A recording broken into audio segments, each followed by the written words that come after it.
They left the mail-order bride to die. Then the lonely Comanche claimed her as his own. He promised his dying friend he'd marry her. She was poor. The wind moved slow and long over the high ridge, the kind of wind that carried dust and whispers but no rain. Down in the hollow, the coach came in under a sky the color of old pewter, its wheels chewing through the ruts until it groaned to a stop before the small scatter of buildings that called itself a town. The driver clambered down without ceremony, swung open the door, and the young woman stepped out. She was not dressed for this kind of light, this kind of land. A plain blue traveling dress hung in tired folds, its hem brushed with dust from 1,000 miles of track and road. Her gloved hands clung to a carpetbag as though it contained her whole being. She looked around for him. The man who had written the letters, signed his name with firm strokes, promised her a place and a life. He came out from the saloon porch, squinting in the pale light. Tall enough, well-fed, with the kind of hat worn more for shade than for work. His eyes went over her once, not lingering long enough to find her gaze. He said something low to the driver. The driver frowned, spat into the dirt, and went back to his seat. The man did not touch his hat or her hand.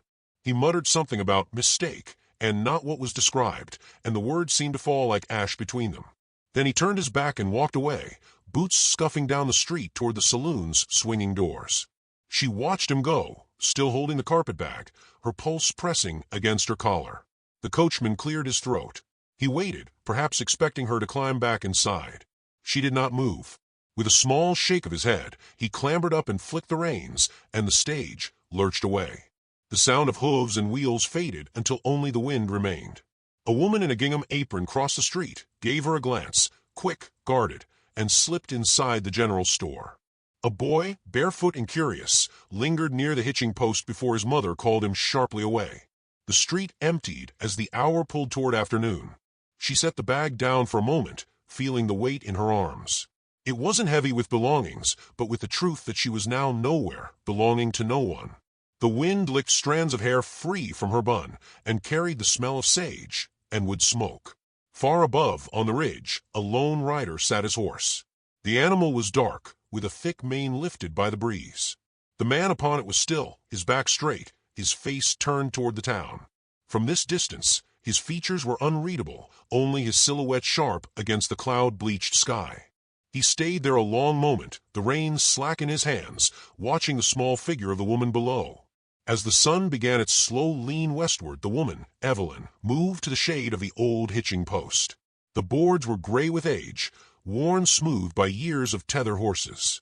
She sat on the lowest rail, skirt spreading like a tide around her, and tried to quiet her thoughts.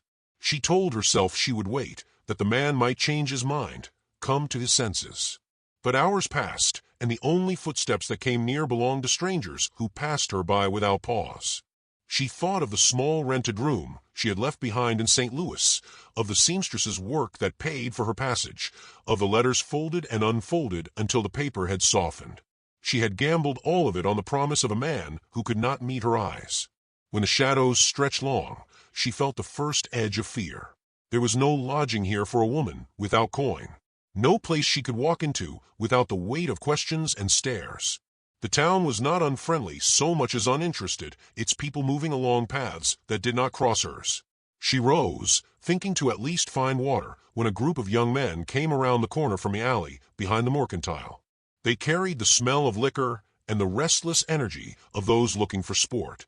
One of them tipped his hat in mock courtesy, another made some remark about the bride left at the altar, and they laughed.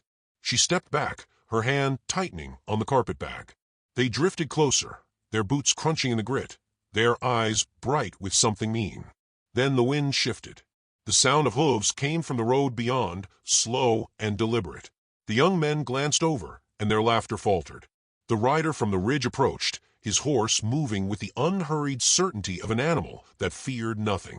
He reined in beside her, dismounting in a single, fluid motion. Up close, his presence was different, quiet but solid, like the steady weight of a stone in the palm. His hair was black and bound loosely, his shirt worn but clean, his belt holding a knife with a bone handle. The patterns on his beadwork told of another world beyond these clapboard streets.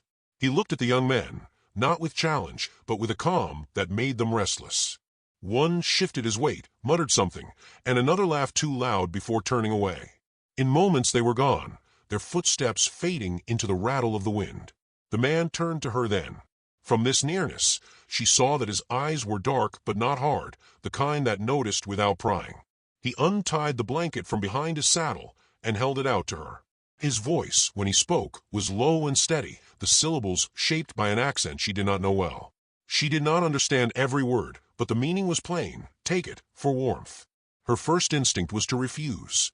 She was not a beggar. But the evening air had begun to bite, and she could not remember when she last felt the weight of kindness without a hook in it. She took the blanket, her fingers brushing his. He nodded once, as though the matter was settled, and stepped back. Without another word, he mounted again and rode off toward the edge of town, the horse's hooves soft in the dust. She watched until he and the animal became no more than a darker shadow against the dimming sky. The blanket smelled faintly of wood smoke and sun. She drew it around herself and sat back down on the rail, the carpet-bag at her feet, her thoughts no longer fixed entirely on the man who had abandoned her. Somewhere beyond the ridge, there was a man who had stopped, who had stood between her and the ones who would harm her. She did not know his name, but the wind carried the memory of his gaze, and she kept it close as the first stars began to rise. The morning after the wind had rattled the shutters of the little town, she woke beneath a sky clean and sharp as hammered tin. The blanket was still around her shoulders, its warmth faded, but its weight a comfort. She had not slept much, only drifted in and out of a thin doze, her mind circling the same truth: there was nowhere for her to go, and nothing to return to. The street was quiet now, save for the slow creak of a sign over the blacksmith's. She was thinking of walking to the edge of town, perhaps to follow the road until it ended, when the sound of hooves came again. This time it was the same steady rhythm as the night before. The rider approached without hurry, his face set against the brightness of the rising sun.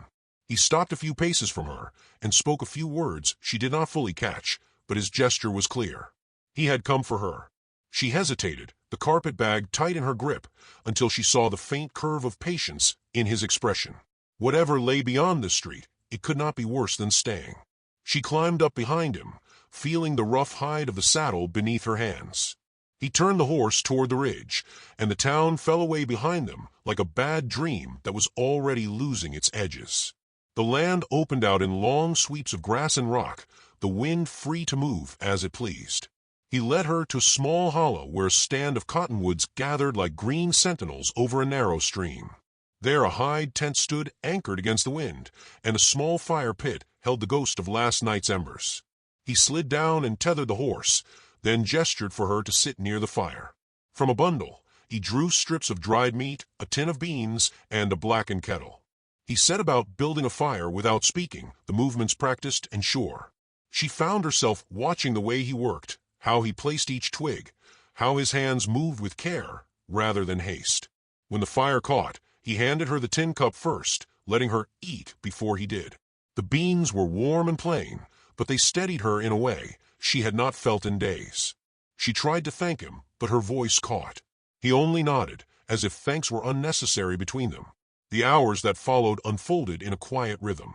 He fetched water from the stream. She mended a tear in her skirt with the small sewing kit tucked in her bag. Now and then he asked a simple question, her name, the place she had come from, and she answered in short phrases. His English was careful, measured, but it carried no mockery, only intent to understand. She learned his name was Tan. He had lived many seasons along these plains and valleys, moving with the hunt and the weather, and for the last few years alone. There was no bitterness when he spoke of solitude. It was simply the shape his life had taken. As the days slipped past, she began to sense the unspoken ways he looked after her. He always kept the fire higher at night. When the wind rose, he shifted the tent so she slept in the lee. If they hunted, he made certain she carried only what she could manage, taking the heavier load himself. She found herself wanting to match that quiet care, patching a tear in his shirt, scrubbing the kettle until it shone a little brighter. But peace never holds long in a place where grudges run deep. One afternoon, while Tayan was mending a bridle, a rider appeared at the edge of the hollow. The hat and stance were familiar. It was the man from town, the one who had walked away from her without a backward glance. He dismounted with a swagger that did not match the wary look in his eyes. He claimed he had come to collect what was his. His words were rough, his gaze sliding over her in a way that made her stomach knot.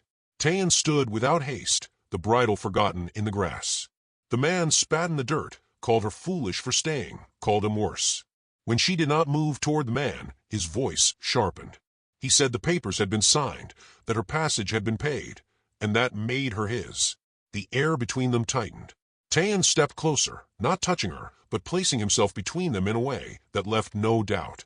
The man's jaw worked, his hand twitching toward the revolver at his hip. Before he could draw, another pair of riders emerged from a slope above, friends of his, faces shadowed by the brim of their hats. The three of them fanned out slowly, closing the space. Evelyn's pulse thudded in her ears. She had seen enough to know this could turn quick and ugly. But Tayan's stance did not change. His voice, when it came, was low but carried in the stillness. He told them she was not theirs, not now, not ever. In his own tongue first, the words steady as stone, then in English, so there could be no misunderstanding. One of the friends shifted, muttering that it wasn't worth the trouble, but the man from town barked at him to hold his place. He took another step forward, hand hovering near his gun. The moment stretched thin as wire. Tayan's hand moved then, not to his own weapon, but to raise it slightly, palm out, a warning without aggression. His gaze locked on the man's, and for a breath there was only the sound of the cottonwood leaves in the wind. Something in that silence unsettled them more than any threat could have. The man spat again, but this time it was more to break his own unease than to show contempt. He jerked his head at the others, and with mutters and curses, they turned back to their horses. In moments they were riding up the slope, shrinking against the horizon until they were gone. Evelyn did not realize she had been gripping the blanket around her until her hands ached. Tayan glanced at her once, as if to see she was unhurt, then went back to the bridle, as though nothing had happened. That night, the fire burned brighter.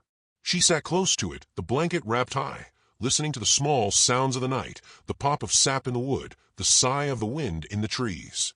Across the flames, Tayan's face was lit in shifting amber, his eyes steady on the fire. She thought of the road that had brought her here, the doors closed against her, the hands that had reached only to take. And now this, someone who stood without demanding, who guarded without binding her in debt.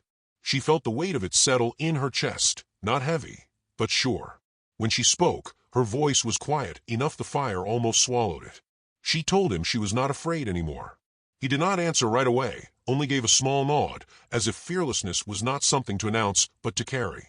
Above them, the stars gathered in their thousands, sharp and cold against the night. She thought of how she had arrived with nothing, and of how, in this hollow with the wind and the cottonwoods, she had been given something rarer than promise. She had been given a place where she could stand and not be moved. Scarred, and stronger than he'd ever dare to be. If you love heartfelt Wild West tales of courage and love, hit subscribe so you never miss the next ride into the sunset.